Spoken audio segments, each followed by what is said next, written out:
Mr. Speaker, sir, the Gambling Control Bill, National Assembly Bill number 70 of 2023, was published in the Kenya Gazette, supplement number 212 of 2023. The bill was considered by our colleagues in the National Assembly, and on the 6th of December 2023, they passed it. And thereafter, the bill was referred here to the Senate for consideration. Mr. Speaker, sir, this bill seeks to provide for the regulation of betting, casinos, and other forms of gambling, authorization of prize competitions and public lotteries, for the establishment of a gambling regulatory authority of Kenya, for the imposition of tax on betting and other forms of gambling. Mr. Speaker, you're very much aware that gambling is here with us, and we must learn to live with it. Because unfortunately, Mr. Speaker, this is an industry which, to the best of my knowledge, we are still struggling as a country. The good thing, though, is that it's not a challenge that is unique to us as Kenya alone. World over, control of casinos and gambling activities poses a challenge to almost all administrators and administrations, Mr. Speaker. You know, for example, Mr. Speaker, that many sporting teams have betting companies as their shirt sponsors. But in the English Premier League, for example, they have given themselves, and all teams have been given 3 seasons in total to exit having betting companies as their shirt sponsors.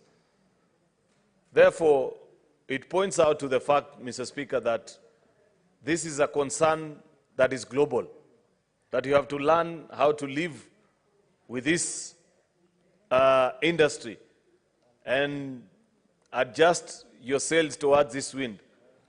Unfortunately, Mr. Speaker, we haven't done so well as a country.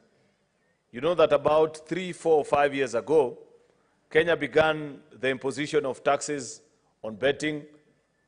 At that time, the thinking was we could use taxes in 2018 as a deterrence to keep young people from either betting or being addicted to it altogether.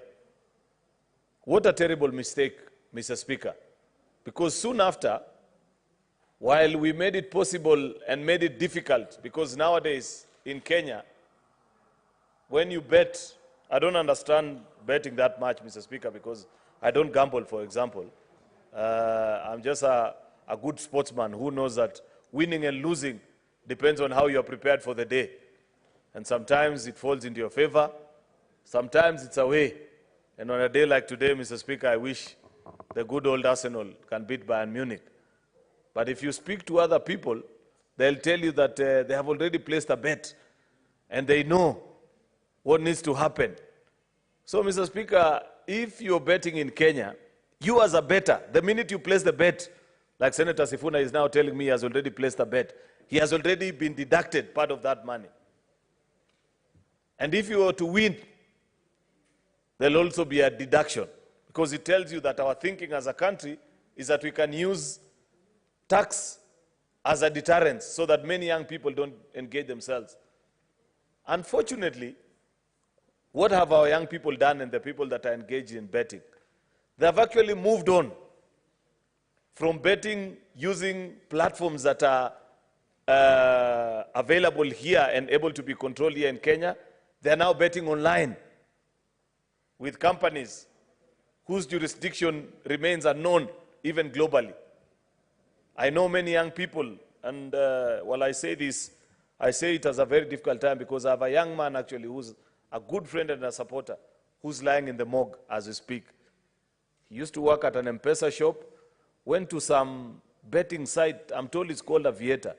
You know, when I was told the story, Mr. Speaker, then I realized that I have grown old. I think because I sit amongst people who are older than me, I've always imagined that I'm still young. But the reality is dawning on me that there are many things that I don't know, things that could not be said of a few years back. So I hear there is a betting, either platform or whatever, And when they placed their bet there, they lost over 120,000. Money which would otherwise be referred to as a float of the shop they were running. And since they feared the owner of the shop, they decided to take their own life. The story is replicated across the country.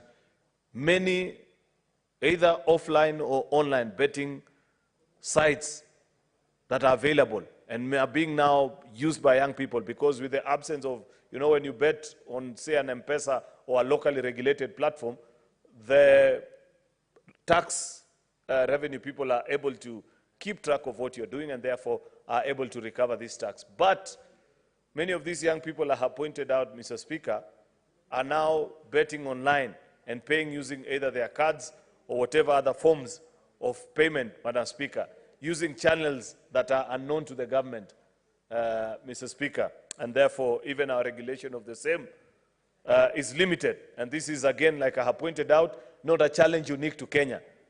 These gaming sites are so advanced in their gaming machines such that even if you are to block their IP address, they have the ability to generate a new one within seconds.